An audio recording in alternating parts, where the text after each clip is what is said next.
Fighters im Interview. Ladies and gentlemen, welcome to the show. How are you doing? I'm good, man. How come you pointed at me when you said ladies? Ladies, gentlemen.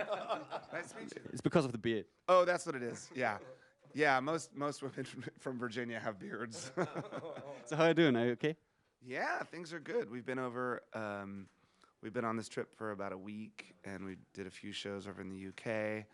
We've been playing these longer gigs, you know, where this is a good period to see us play, because when we play places this small, we usually just play as long as we want, you know. Other places like festivals and arenas, sometimes they have curfews and you have a certain amount of time you're supposed to play, but when we get into a place like this, we just play until we can't play anymore. So the last club gig we played was almost 3 hours. It was a long show.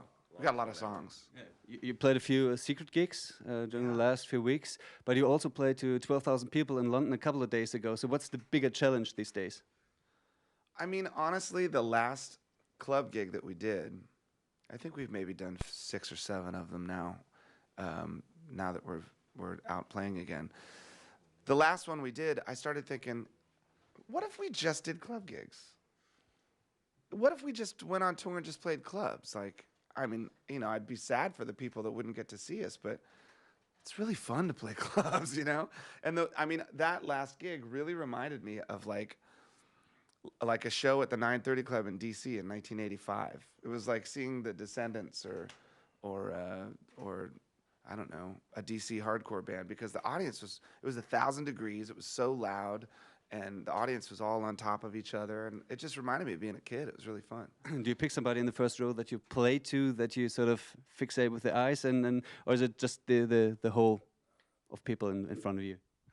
I kind of get to know everybody out there, because it's the beauty of it being so small. When it's a big arena or festival or something like that, it just kind of turns into a painting, you know? So in the clubs, you kind of get to know everybody and watch them get drunk and see what stupid things people do. We already know that you play a lot of new songs. So are there any songs among the new songs that are still kind of hard to play, you know, with little fuck-ups in between, or is it everything like perfect from A to Z? We've rehearsed a lot. I mean, Taylor, our drummer, is kind of like, he's like the musical director. So I go to Hawaii for 2 weeks, and he makes everyone practice really hard. And then I come back home, and the band's really tight. So, ladies and gentlemen. Yeah, that's right. So it's kind of awesome. And when we started rehearsing, we really wanted to focus on the new stuff, just to make sure that it was, you know, tight. And then we started doing these club gigs, and we thought, well, why don't we just go play the whole new record? And everyone's like, well, I don't know, it'll be on YouTube tomorrow. And we thought, yeah, okay, cool. Like, if it sounds good when we play it live, then why not, you know? And you walk into a small place and say, hey, you want to hear the new record? And they go, yeah, and then you play all the songs, and when you're finished, you say, and that's the new record, and then you play, you know, an hour and a half of old stuff. So at this point, it's pretty tight. Is the yeah about the new songs only in advance, or is the crowd also like yeah after you played it? It's both. Do they like the new songs? How the reactions so far? Well, you know, the new record, it really, when we play it, it's like the perfect set list. It's sequenced in a way that the first song is like a perfect opener, and the last song is like a perfect closer. And the dynamic of each song, the way it's sequenced on the album, it just moves really nicely. So it's almost like a show, you know? The album is its own show. And I think people, they like it for a few reasons. They like it because they like to hear us getting back to playing really loud rock. And they also like it because, you know, we kind of trust them with it. So it's cool. It seems like a lot of the people, you know, that are coming to these club shows are the most hardcore Foo Fighter fans. And so at this point, now that we've done about 7 or so shows, you can tell a lot of these people have been listening to the songs on YouTube, you know, because they're actually kind of familiar with the new stuff, which is, it's good. Yeah. And the hardcore fans get to see a real garage rock band, because the new record was recorded in your garage, right? So, but you recorded with Butch Vig, who's not exactly known for doing the garage sound sort of thing. So, how did the two of these two things get together? Well, I started thinking about the recording process about a year ago, and we have our own studio, and it's a really beautiful studio. It's state of the art, all new equipment, and a beautiful acoustically designed room, and other bands record there. It's like a legitimate studio. But we've made 2 records there, and I just started thinking, how could we do something really exciting and different so that we turn the process into like a project, you know, not just to make another record, but like a real project. So I've done demos in my garage before, and it's funny. I think people are really sort of skeptical and cynical when they think of my garage. They imagine it to be like this airplane hangar or something massive. But it's not. I mean, it's really a garage. It's just a concrete floor and a small room that you could put 1 car in. And we put a rug down on the floor and put Taylor's drums in there. And it sounds really good. It has character.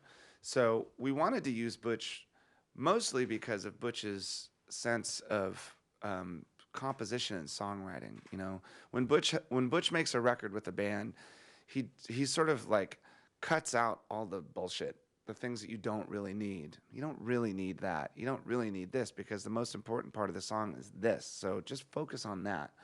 And, you know, he's made a lot of big rock records, but he's a pop producer, you know. If you listen to the difference between Bleach and Nevermind and In Utero, it's like you've got these 2 noisy-ass records on either side of this, like, really well-crafted kind of pop record, you know.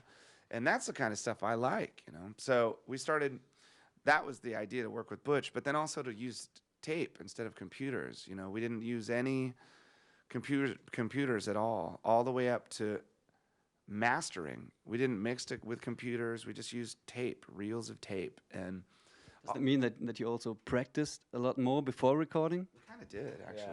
Yeah, that really made it possible.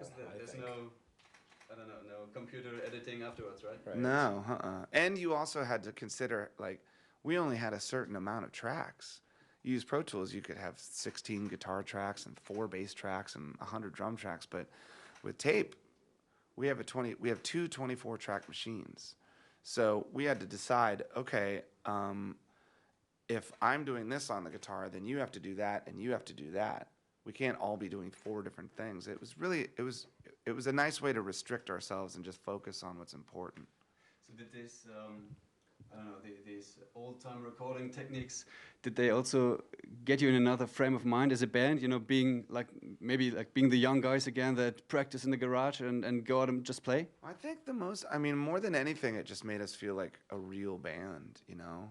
I mean, there's some bands that go and play stadiums and there's 3 people on stage, but there's computers playing 100 things behind them, you know? They're not playing everything. They have computers doing some of it. And then, you know, you have bands that go into the studio and the drummer's really not that great, but after they record, the Pro Tools makes them sound perfect. And I think with tape, we just really felt comfortable because we'd listen to it and think, yeah, that sounds like us. My vocals aren't perfect. The drums aren't perfect. Our guitars are maybe a little out of tune every now and then, but that seems like rock music to me. That's the kind of, I mean, you think about like Jerry Lee Lewis and the Beatles and Led Zeppelin and Aerosmith or whoever. Like those bands changed the world, and they didn't need computers. They just made rock music, and so I think we felt good doing that, you know.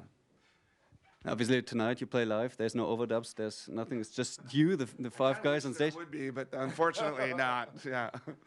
So, is there anything that you do right before the show, like training your voice, vocal cords, or something? Not really. No, I should, but I don't. We just kind of jump around and drink beer. Yeah, nothing good. Yeah. Nothing good for my voice. I do bad things for my voice. Okay, and that goes for the rest of the band as well.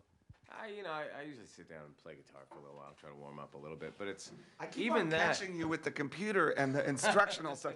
Chris is a phenomenal guitar player, right? He's miles above anyone else in the band.